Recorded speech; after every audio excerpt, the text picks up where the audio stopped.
Good afternoon and welcome to the Thrive Fortinet Cybersecurity Roundtable, where we'll be discussing lessons learned from 2020 and predictions for 2021. I'm John Holland, the Chief Revenue Officer at Thrive, and will be moderating today's discussion. Before we get started, let me walk through some housekeeping. First, today's webinar will last for about 45 minutes, depending upon the amount of questions.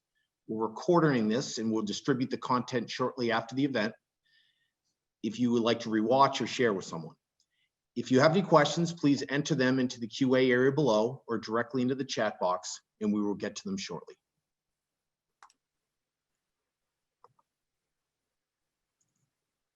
Now to the agenda. I'll spend a few minutes giving you a high-level overview on both Thrive and Fortinet, as many of you on the call haven't engaged with our two companies and think it will help you put the content from the call today into better perspective. After that, I'll hand the call over to the two speakers who will give you a look back at what we learned in 2020 and a look forward to what to be prepared for in 2021 in and around cybersecurity.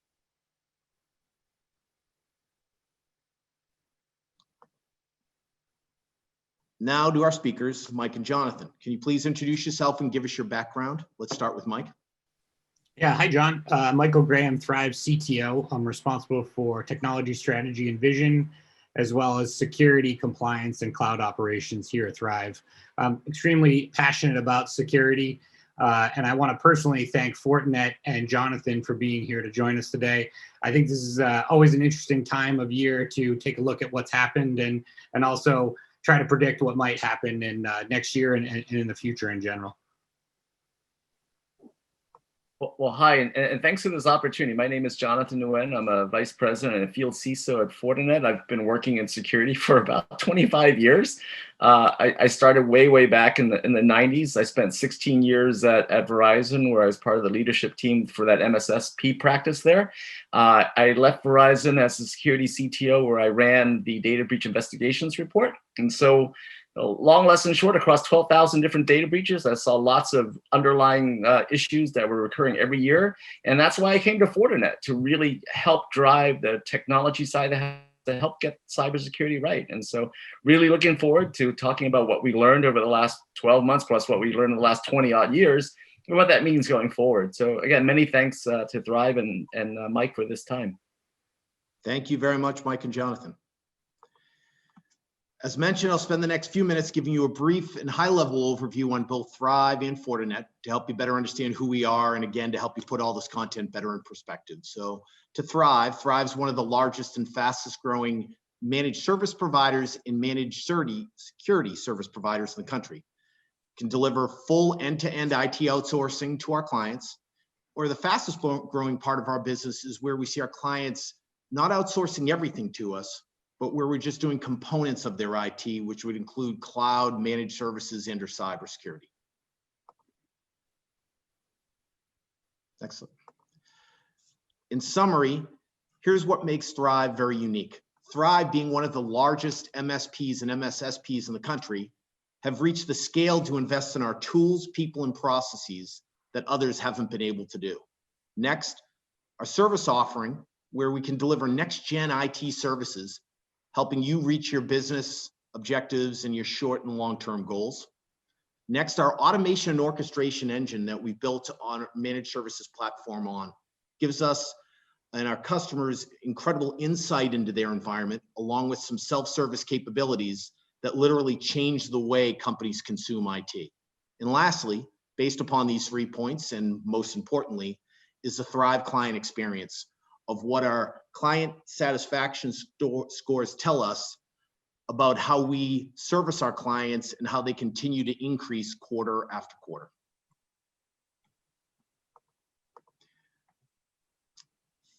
Fortinet mission is to deliver the most innovative and highest performing network security fabric to secure and simplify the IT infrastructure. They're a leading provider of network security and SD-WAN, switching and wireless access, network access control, authentication, public and private cloud security, endpoint security, and AI-driven advanced threat protection solutions for carriers, data centers, enterprise, and distributed offices.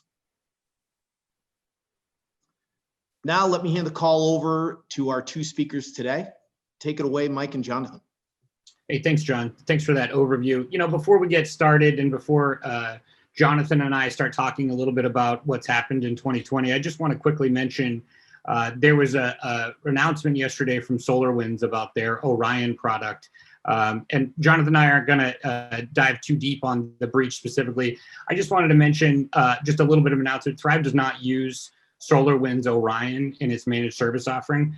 More formal communication will be coming out shortly, but didn't want to miss an opportunity just to ease everyone's mind that we don't actually use that product directly in our services. So, while we certainly do use some of the products there, but it really has nothing to do with the announcement from yesterday. So, Jonathan, thanks for letting me take that quick pause before we jump in. I think this is the part of the conversation that you and I are definitely looking forward to. I think to look back at 2020 and not talk about, the events with COVID as they pertain to security, is obviously short-sighted, but, it's a topic that has been, we've dug, pretty deep on how work from home has affected things. But, I think it's made people a lot more agile, businesses a lot more agile, put a lot of focus on zero trust. And, if there is some sort of silver lining here, it's a sort of very quick acceleration of maybe cybersecurity initiatives that people were already thinking about doing. And, what happened with COVID in March, when everyone started to work from home, almost forced people into making those changes they were already thinking about doing anyway. From the Fortinet side of thing, what have you seen as far as the zero trust and how work from home changed things? Yeah, so we were talking about these macro trends 4 years ago. In fact, I used a slide that was data from 2016, and it talks about the acceleration of complexity, the amount of complexity we have in our environment, the expanded attack surface, right, and the speed at which things are occurring from a performance side of the house. All of those things were accelerated by COVID-19 and the drive towards digital transformation. Literally overnight, everybody wanted to be a cloud native company, because the cloud natives were able to demonstrate a clear ability to outperform the traditional brick and mortar type companies.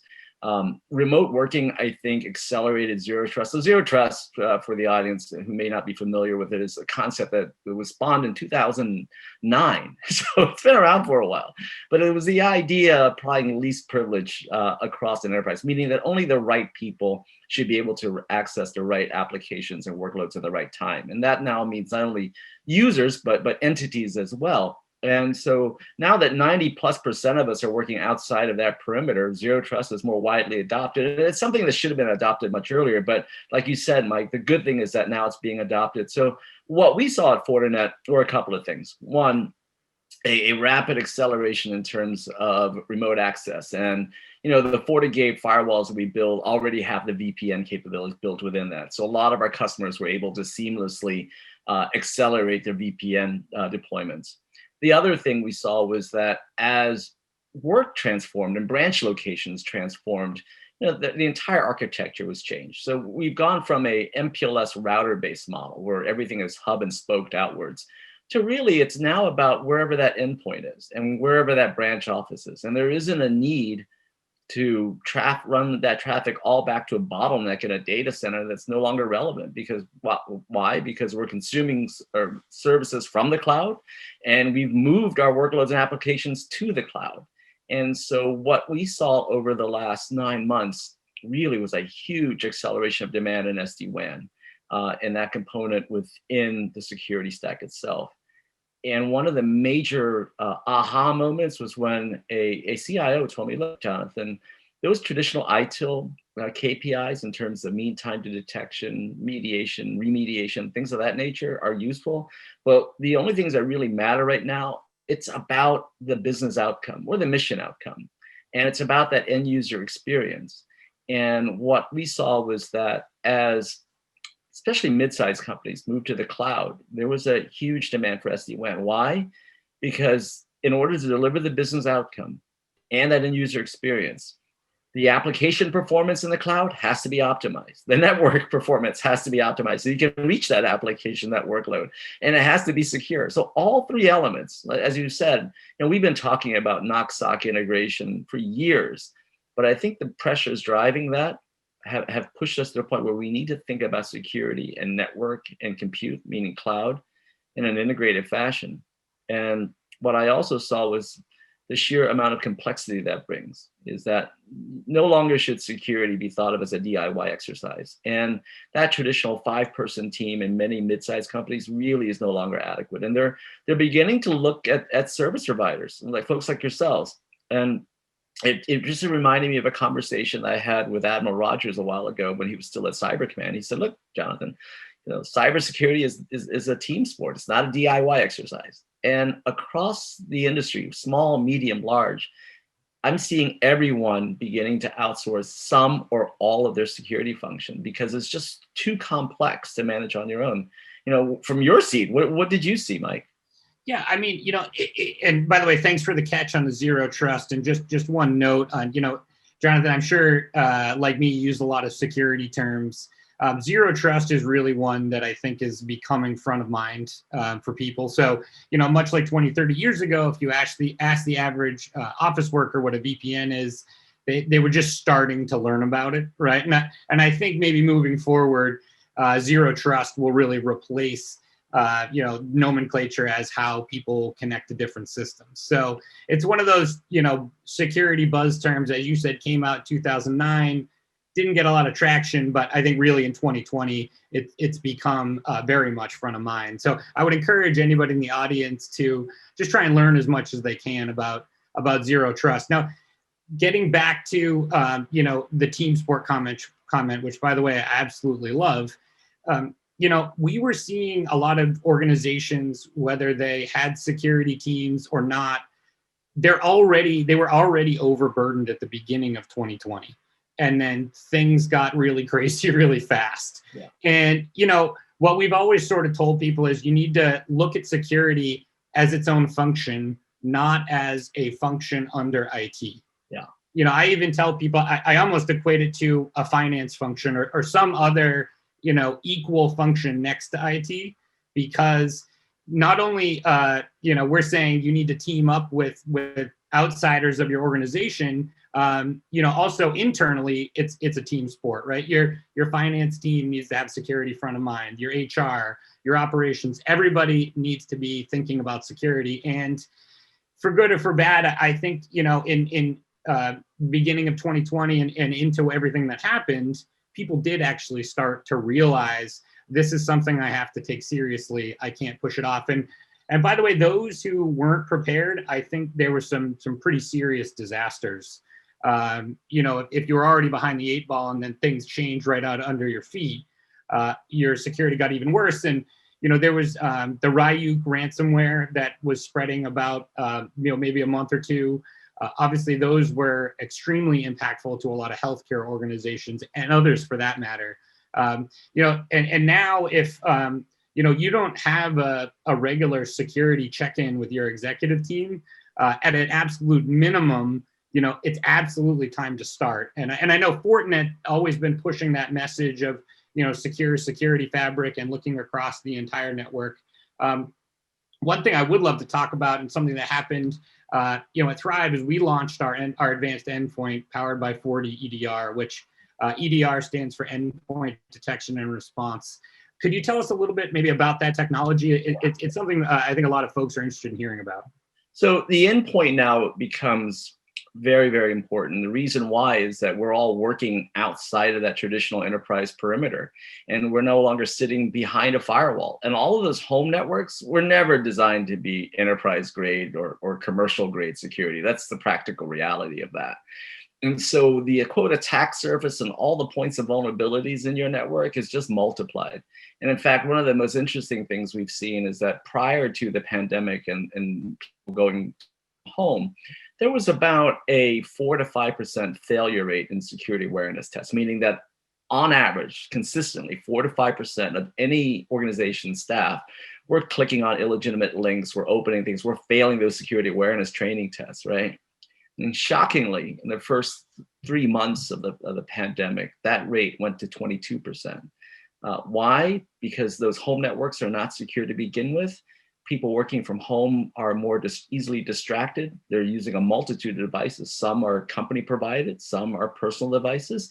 And all those become access points into those corporate networks and those clouds with those resources. And so having an endpoint protection capability in the form of FortiEDR allows you to do a couple of things. It allows you to monitor the behavior of that endpoint, whether it's on net or off net, to understand and ensure that basically only the right people, users, are accessing the right applications at the right time. And if that endpoint has a vulnerability, it needs to be configured, you can mitigate that. If it's been compromised and is already owned, you can cut that off. The whole idea is to understand, to make sure before anyone is able to get given access, that the identity is authenticated, the device is inspected, and ensure that it's allowed to be in that network. So you're understanding what you allow in, what you'll manage, and what you won't tolerate. And then you're going to validate the request for access and then log and monitor things. So that's why it becomes so key. So baseline, as you move people outside behind that protective enterprise perimeter, which is eroding every day, it becomes very, very important to ensure that that endpoint that they're working from becomes the focus of security, because it is that endpoint now that's reaching out directly across the wide area network to cloud resources to consume and interact with those resources. So yeah, it is foundational to security moving forward. And I think it is foundational to implementing those zero trust networking principles. And while we talk about zero trust, there's no one product that you can buy that will implement zero trust. It's a process, it's a strategy, it's an operational approach that says people should only access what they need to access, or at least privilege, for all those folks who had service in the military, right? So yeah, absolutely, it's foundational to, going forward. You know, an interesting thing, and I spoke with the Ensilo founder, who is now running FortiEDR. For those who are unaware, Ensilo was an acquisition that Fortinet had made in late 2019 that became the FortiEDR product. You know, an interesting detail that he gave me, and I'm assuming you're aware of this, is that product can actually detect through some very simple algorithms whether or not someone is on a home network. Yep. And it was really refreshing to hear that, because you sort of start to realize wherever these endpoints go, and knock on wood, we're going to come out of this. You know, when people start going back to the office, or they're going to be very comfortable working from anywhere at that point. So, you know, being able to detect where these networks are is going to be extremely, where these endpoints are is going to be extremely powerful. It's even more powerful as we think about what's coming next, right? This expansion of this attack surface, all things being IP enabled, all the work processes that will be IP enabled, right? And so the first object of the exercise in security is understand your current state. And so EDR and the other elements of the Fortinet fabric and our NAC capabilities really begin to allow companies of all sizes to understand what's on their network and then what's attempting to access their network. And I think when you begin with those foundational steps, you begin to address a lot of those structural issues that I've saw over the last 25 years. There are gaps in visibility and integration, and those gaps are where all bad actors exploit vulnerabilities to get into networks, because the security teams are overwhelmed. They don't have visibility. They don't understand which devices or entities are even on their networks, let alone which networks are trying to access the corporate network, right? Yeah. Yeah, I mean, typically, if you include mobile devices, from what I see, most organizations have 3 times the number of devices that they think they actually have. It's sort of amazing when you actually sit down and show that to them. If you can, if they have a tool to show them, you know, from a visibility standpoint, what's there. It's always very surprising to sit down and look at how many actual endpoints, including servers, by the way. And then if you include SaaS endpoints, you're using Dropbox, you're using ServiceNow, you're using Salesforce. Those all count as endpoints. It is just a vast array. Even for a small organization, there's a lot to keep track of. Yeah, you know, it reminds me, your point reminds me of a speech that Rob Joyce, who ran or runs Tailored Access Operations, which is now called Director of Operations at the NSA. And he says, look, you know, advanced persistent threat actors, the really sophisticated nation state, organized crime people and other hackers, they operate with the perspective of what's actually in your network, whereas the operator typically operates with the idea of what they think or should be in their network, right? And the two are very different. And that gap That gap between what should be there and what actually is there is really where the vulnerabilities are exploited. That's how bad actors get into networks.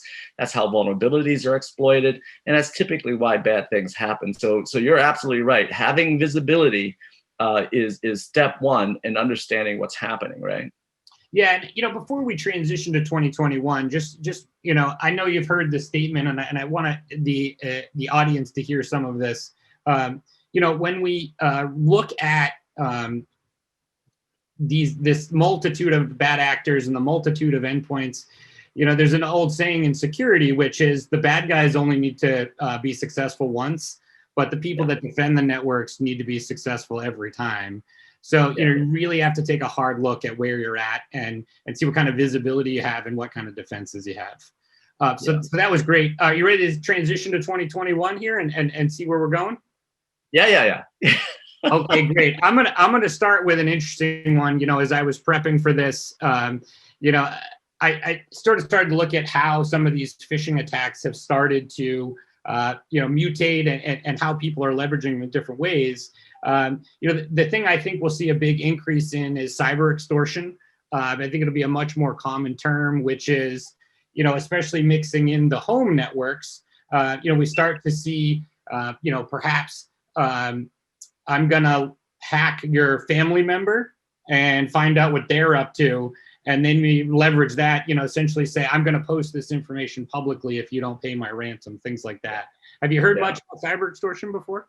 Yeah, absolutely. And those are common themes that run through all cybercrime, right? It reminds me when I was in the Foreign Service Institute many, many years ago, and the instructor said, Jonathan, it's sex, money, and vanity at the root of all human evil. And when you deconstruct, cybercrime and ransomware and extortion, all comes back to those themes. And you're absolutely right. It's targeting indirectly to leverage against your specific target. But at the same time, I'm seeing very specific attacks against some of the countermeasures around ransomware. So actual targeting servers themselves, the storage components, so those are disabled. And so to your earlier point, I think you need a pretty holistic approach. The level of complexity in terms of understanding what your greatest risk exposure is and what's the most effective manner to mitigate that risk. I think that's where folks like yourselves come in.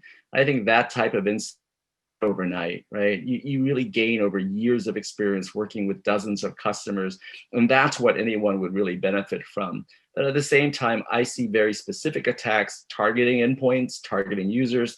Our FortiGuard threat labs now is seeing cases in which campaigns of attacks are targeting the vaccine and themes around COVID-19 vaccination, about when to get it, how you can get it, a lot more healthcare directed attacks as well. I'm also beginning to see the consumerization of ransomware. So in addition to attacking companies with hundreds of thousands worth of dollars of ransomware, but as you alluded to, so many facets of our lives are now IP enabled, and they'll hold ransom to that for $25, $50, for instance. There was that notorious cases in which hotels were breached and then customers were locked into the room. And would you pay the ransom to be allowed out? And so again, all those elements continue. Someone said to me earlier this year, said, look, Jonathan, cybercrime exists because like all crime, it pays. And so until that disrupted, criminals are always going to seek ways of leveraging technology to make money. And oh, by the way, they're going to take the easiest path. And so we're not necessarily being compromised and popped by these really sophisticated 0 days. That does happen. But the vast majority of disruptions and data breaches, really take advantage of things we already knew about. In fact, some 8 out of 10 major attacks and disruptions and breaches could have been stopped through simple to intermediate controls, right? Things like basic security hygiene. So my biggest 2021 prediction is that we're still going to fail on the basics because companies and organizations of all sizes are not operating in that really broad and integrated fashion where they allow themselves to identify and solve the 80% of things, the known knowns, right? We're failing on those things. And I think if we do that, then we can address some of the other challenges. I think the other big thing about 2021 is it's all going to be about outcomes and customer experiences. And that those traditional ITIL KPIs are going to be important, but not as meaningful. The key elements moving forward is how well can your customers interact with your brand in a secure and seamless fashion.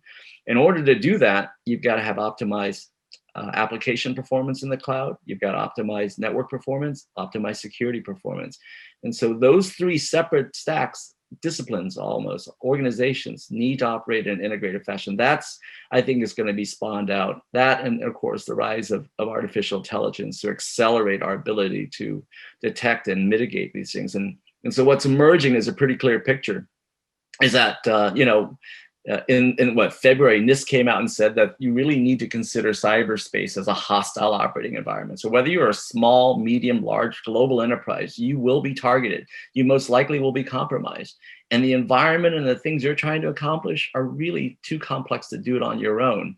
And so I think more and more organizations are going to seriously think about, what is my core competency? Is it about delivering that business outcome, about delivering that experience, or is it about operating technology? And my advice is that seek out the best partner who understands you, but also importantly understands the technology to help you succeed. I'm glad you sort of finished off with that. A lot of times we'll have a conversation with someone who maybe has had an attack or is nervous, prospect who's experienced an incident. We sort of start to take a step back. They sort of talk about the bits and the bytes and, what tools can I get? My first question to them is, do you have a security budget? Do you have a cybersecurity budget? Then let's talk about how we can work from there. 9 times out of 10, they don't have a cybersecurity budget, which is, it's a funny place for a technologist to start, because we got to figure out, because, frankly, I use this a lot in a lot of the talks that I've heard about, is there are some banks out there that have made it public that their cybersecurity budget is endless. Yeah. So you're talking about very, very large organizations that are willing to put any dollar to keep things secure. So when you think about what they're doing on the high end, on the lower end things, where are people? Sometimes they even tell people, why don't you get it down to security cost per user? Because that's something that a lot of organizations can really understand. Well, just one other thing that Admiral Rogers pointed out to me. He said, look, Jonathan, did you note that the largest data breaches occurred in the largest organizations, public and private, with the largest staff and the deepest budgets, right? And so at some point, it's really not just about the budget. It's about how you apply the technology, what your strategy is. And, do you understand your current state? And do you understand what your future state, your desired state is? And then having a plan, working with someone like yourselves to say, how do we get from where we are today to where we want to be and where we need to be, right? At a reasonable level of care and trust and expense, right? Well, there's so much vigilance that's required. It can be exhausting. It's sort of this endless vigilance that can be required to make sure that you're at least aware of things that are happening. Hopefully there aren't security incidents, but they're likely to be. Did you detect them, and did you mitigate them quickly? So I just want to change a little bit to another look ahead, and I want to talk a little bit. You mentioned about things getting faster. Just want to talk about 5G. I think 5G, obviously it's here in the new iPhones. It doesn't really work. But I think by the end of 2021, you're going to see speeds accelerate, and obviously 5G is going to be a big factor, and also attacks from 5G sources will obviously increase as well. From the Fortinet side of things, where do you guys see 5G at the end of 2021?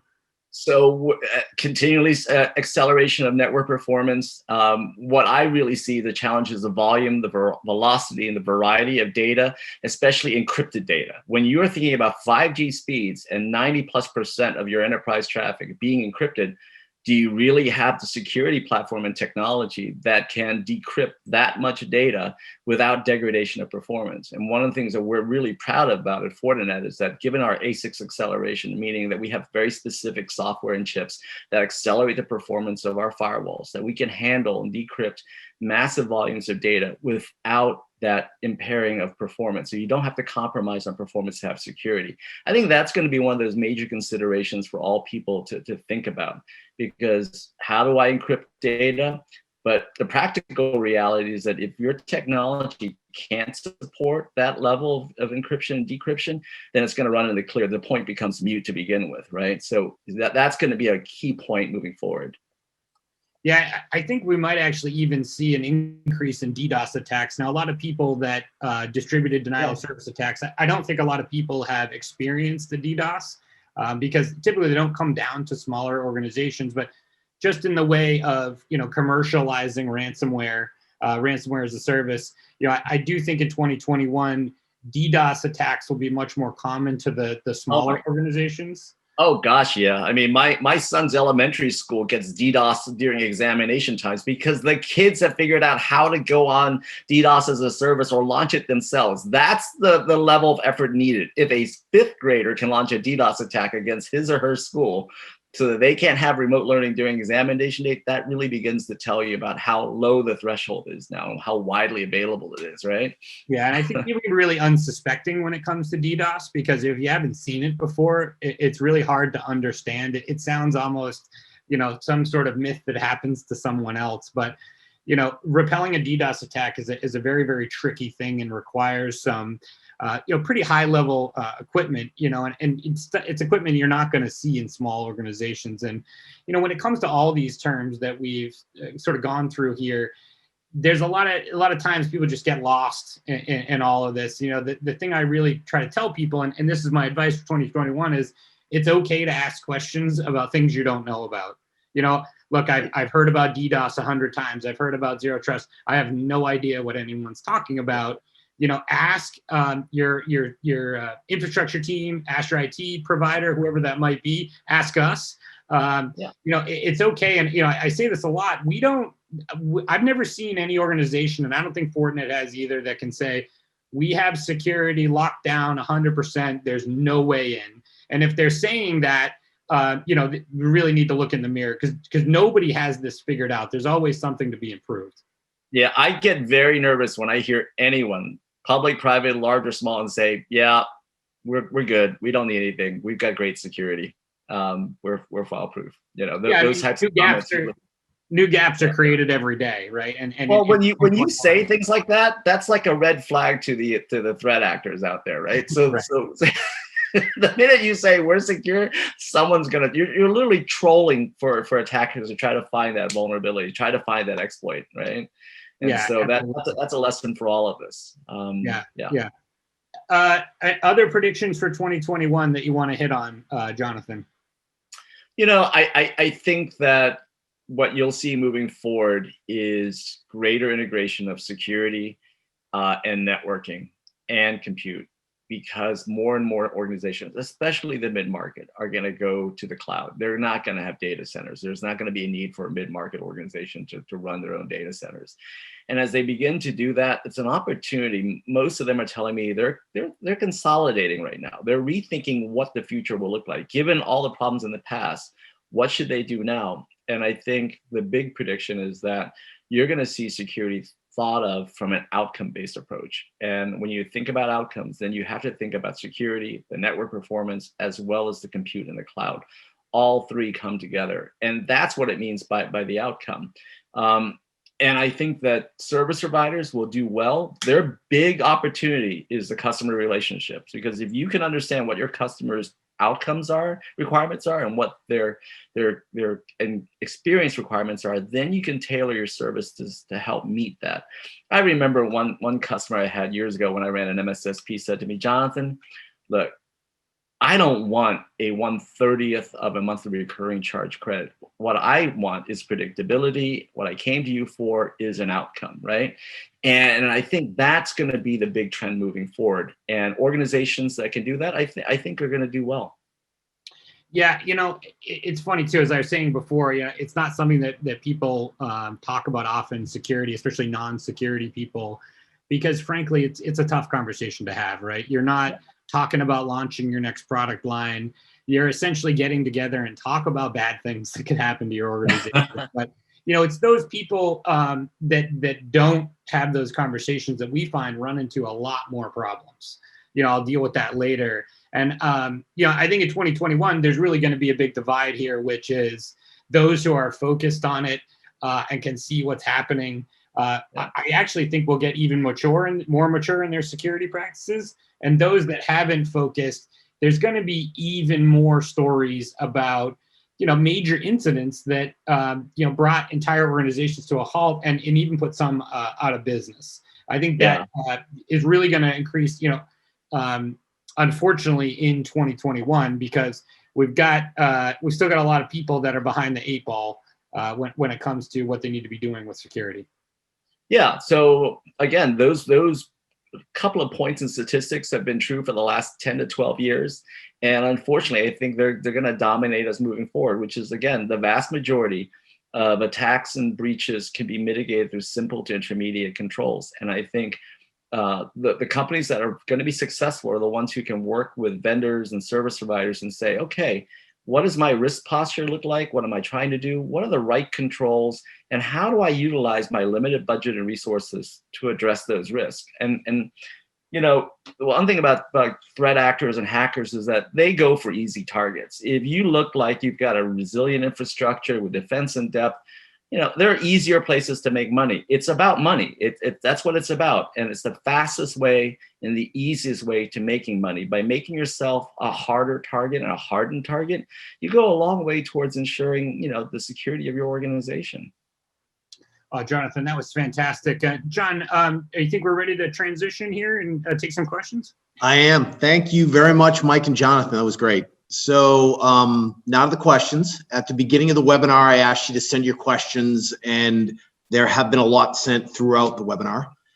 If you haven't already, please send them. And once the webinar ends, if we don't get to your questions, part of our follow-up will be connecting directly with you and to make sure we get it answered for you. So let's start with the questions, and let's point this one towards Mike. Mike, can you give us some examples of actions our audience can take today who have low or no investment opportunity to make in security?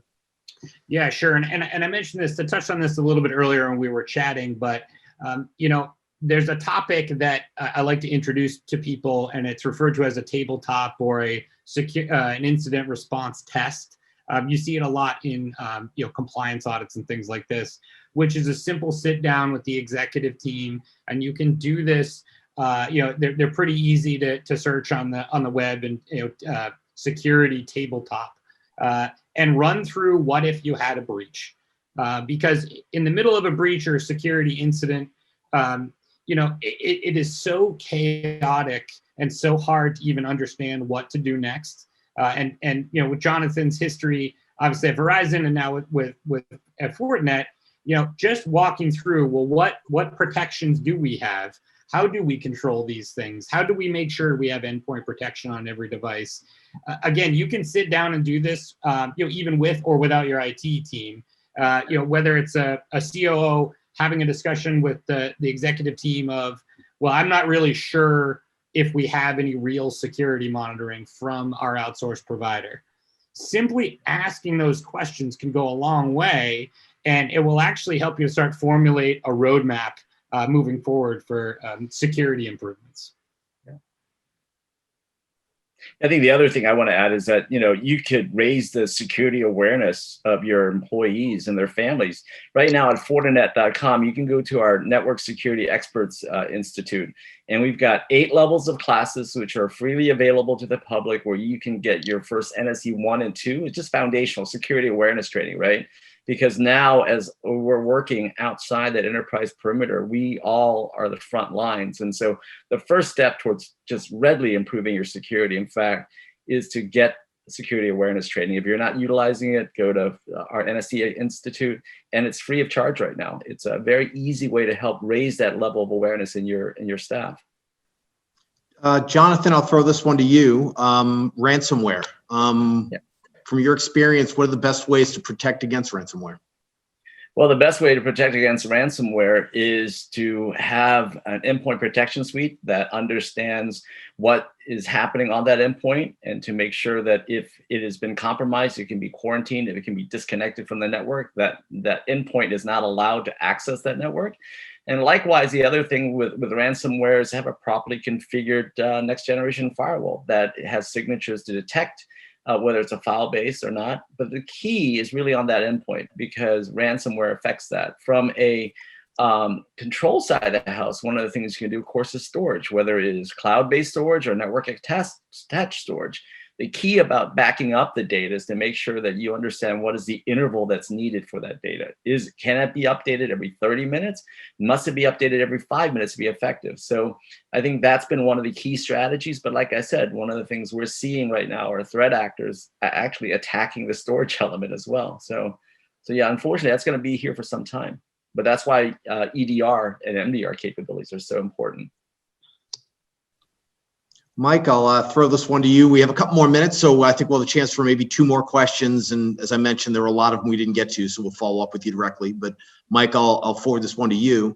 Every day there are more and more breaches, and yet there are all these new security products coming out. If things get worse every day, how do these products help? How does everybody keep up with this changing environment and landscape? Yeah.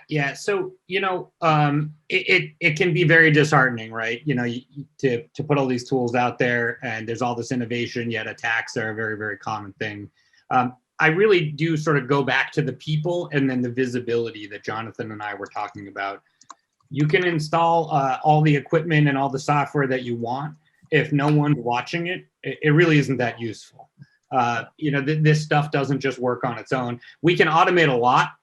Both as an outsource provider and you can purchase some automation when it comes to artificial intelligence, things like that. You still need an operator. You still need security operations. You still need someone minding the network to make sure that you know what's going on. And frankly, sometimes it's picking out what's normal and what's not. You may see a bunch of security incidents, but you don't know if that's something. Well, does that happen every day?